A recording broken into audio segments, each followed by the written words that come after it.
I'm sitting here with Eric William Morris, who is starring now in Two Rivers' production of The Ballad of Little Jo, and I'm very, very happy to be sitting down with him because he's someone that I've been following for a couple years now, and I'm really excited to talk to you a little bit. So how are you doing today, man? Oh, stop. Hi, how are you? I'm doing great, Nick. How are you? I'm doing fantastic. Well. Good. So can you talk to me a little bit about like where you discovered your passion for theater and why you wanted to pursue it? Yes, absolutely. Growing up, I was kind of always a jock of sorts, actually. And then I'm going to say, yes, my sophomore year of high school, I got to take a drama elective.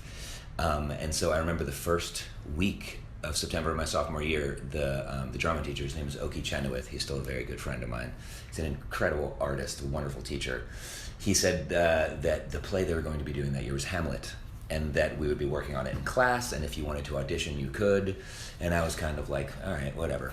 And then we started working on it. I started auditioning for it. I got a part called the English Ambassador, who has 5 lines at the end. He comes in and says, Rosencrantz and Guildenstern are dead. Okay. Essentially, that was my job at the end of the show. But I got so addicted to it that I kept showing up to all the rehearsals, and he eventually made up a title for me, like Assistant Audio Engineer. There was no sound in the theater. There were not even microphones. It was just like a cafeteria. But I had to hit play on like the mute show of the player. When the player king comes in, there was like one music cue, and I was ready for it. So I got to watch the whole show and watch them do it, and then I left there just completely hooked. Awesome. Yeah. Well, as I said, I was a fan because I loved Be More Chill, which you were fantastic as the squib. Thank you. And recently it's kind of taken off on social media. So how has it kind of affected you as being a performer in like essentially a cult hit? This all happened apparently about 2 weeks ago, you know, today when we're recording this, about like 2 weeks ago. I guess the script got out somewhere. Mm-hmm. We recorded a cast album, which has done well and sold well, and everybody loves it. Not everybody, you know, people love it. I love it. Everyone should love it. Everybody should love it. If you haven't listened to Be More Chill, it's one of the best things I've ever heard. It's so true, though. Yeah, original cast recording. Words and music by Joe Iconis, who's one of my dear friends. And so we recorded this. So we did the production at Two River 2 years ago in the exact slot as Little Jo. Right. So it was like it opened in late May of 2015, closed in early July. We recorded an album a month later, and that was all 2 years ago, right? Mm-hmm. So I guess like 2 weeks ago, the script of the show somehow like leaked onto the internet, and it created this crazy fandom. People are writing fan fiction about it on Tumblr. I mean, there's an Instagram thing. I think it's #BeMoreChillMusical. Where there's people who are just learning about it for the first time, and they can download the album, and then they can read the script, and there's such new enthusiasm about it. It's unbelievably exciting. But it's very welcome because it's a show that everyone needs to know about. Well, it was also one of those things where when we were done, everybody in the cast and the creative team were like, oh, well, can't we just keep doing it? Yeah. I mean, it's such a wonderful, individual, authentic voice that comes through all the characters. Mm-hmm. It's so well developed. It's hysterical, and it rocks. Like the you don't hear that too much in actual musical cast albums. Something that actual sounds like rock music. It's like a totally, almost like it's like a band. Yes, and if you listen to the album, you can get a sense of the show, like fully from front to back. They did a great job of editing, and there's a lot of scenes on the album, so you can get a sense of it. So I guess people started getting really into it and creating, you know, fan fiction, writing stories about the characters. There's a lot of memes going on right now.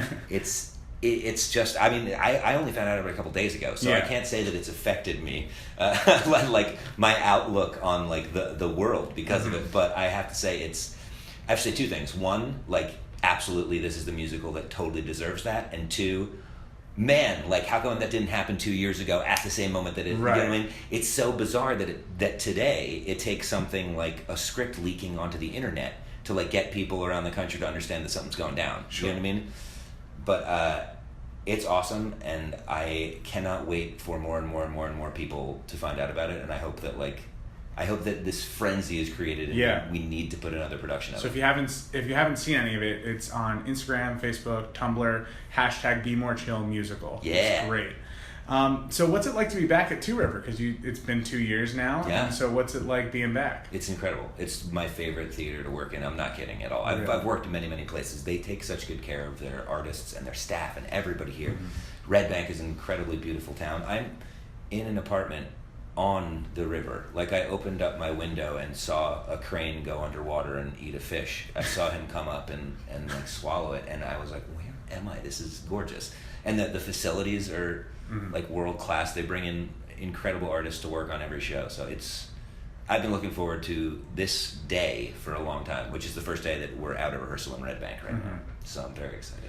So Ballad of Little Jo is based on a movie. So how do you prepare as an actor for a role that already has some form of pre-existing media without just doing what they did before? This is a very good question. Do you know what is a great and wonderful answer? My character doesn't exist in the movie. Really? Yeah, there is no Jordan Ellis in the film. There's no Sarah, the girl who plays my wife. That's not in the film. Cool. So the thing that was, I watched, when I found out I was going to be doing this about a month ago, I watched the film and was like, oh yeah, I can't wait to see what's going on. And then the film goes in a completely different direction. And it's a wonderfully satisfying film. And I hope that people who know the film come and are like, oh my God, that was very different, but totally wonderful and fully realized in its own way. Yeah. So Josephine Monahan is kind of at the time like 1870s, and I guess she actually died in like 1903 or something on. It was an original American folk hero where stories sprung up about her. So she lived in a city in Idaho, disguised as a man for over 30 years.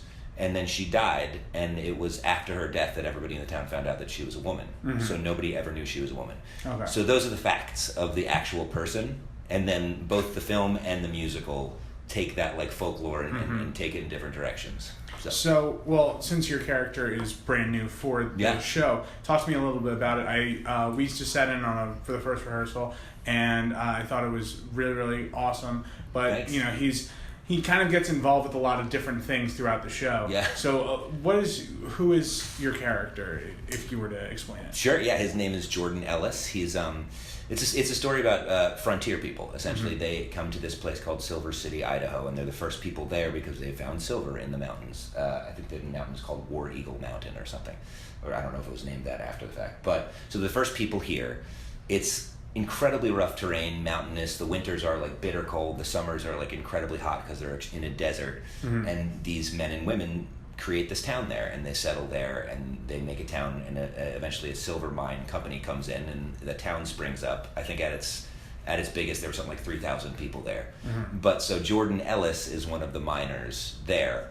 In terms of like playing him in our story, it feels like he seems to be like the alpha male of the town. Yeah. He seems to be the one that people go to for like leadership, and like when the character of Joe comes along, who we all think is a man, Jordan gets a little bit threatened by this new fancy boy's entrance into the city, but then they develop this friendship that's really, really wonderful, and the play spans over like 20 years. So it's also a wonderful thing about playing this role is I get to play somebody at age like 24, and then at age like 18, 42. Right? I did that right. Something like that. Great. So it's really cool because between Act 1 and Act 2, you get to see somebody with big ideas about what he's going to do and how he's going to build a life and the woman he's going to marry and how perfect everything is. There's a song where he sets it all up and like describes what life's going to be like for them.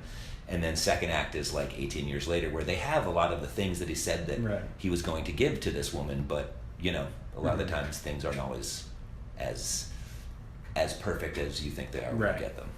So if you had to explain this show to someone who's never heard of it before, knows nothing about the original source material, how would you describe it? Yeah, that's a great question. Well, first thing I do was tell them about that Josephine Monahan character, and tell them that like that those are the facts of the story, right? But in terms of the music, written by Mike Reed, and Sarah Schlesinger did the lyrics, and John Diaz wrote the book along with Sarah and Mike, so all three of them did the book. The feel of the music is, first of all, it's beautiful. There's just like melodically lush, wonderful. It feels like old folk Americana thing. Yeah. It feels like frontier music in the best possible way. There's a lot of 4-part choral harmonies that are just gorgeous, and it uses people's voices in almost a traditional musical theater way, where sopranos are up pretty high and the basses are also down pretty low, and it's really satisfying to sing like that because the music does that traditional thing, but in such a fresh way. Right. And the band is going to feel a little bit bluegrass, I think. There's going to be a lot of strings on stage.